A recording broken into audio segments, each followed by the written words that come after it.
I remember the first time I was called dirty, and it was because of the color of my skin. Kids were saying, oh, you don't shower, you don't clean yourself, and it was because my skin was brown. And I remember that really sticking with me, being really unfair, because I couldn't change that. There's nothing I could do to change that.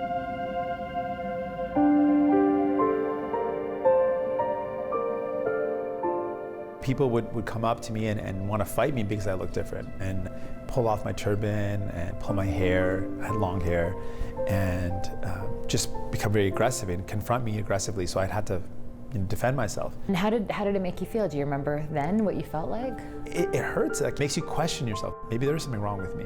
I went through different periods. At one point I was kind of rebellious. I'm like, no, I'm not going to back down. Even if people say bad things about me, I'm going to try harder. And I think it pushed me to do better in things. So I worked harder at school, and I worked harder at sports. Did it change anything about you? Like your confidence, did it change anything? I think in me, what it did is it created this sensitivity to the injustice that exists in the world. And then it became a part of what drives me now to fight for a world that's more inclusive. Where's your Sharia gonna stop? It's okay.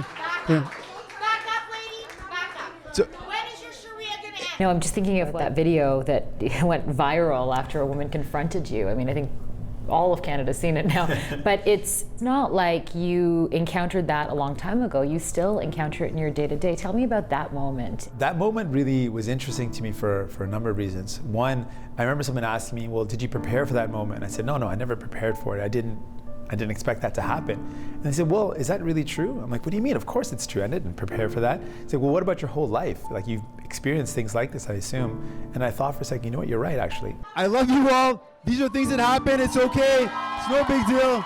People say, well, why don't you just clarify and say you're not Muslim? Because a lot of the hate was directed towards that.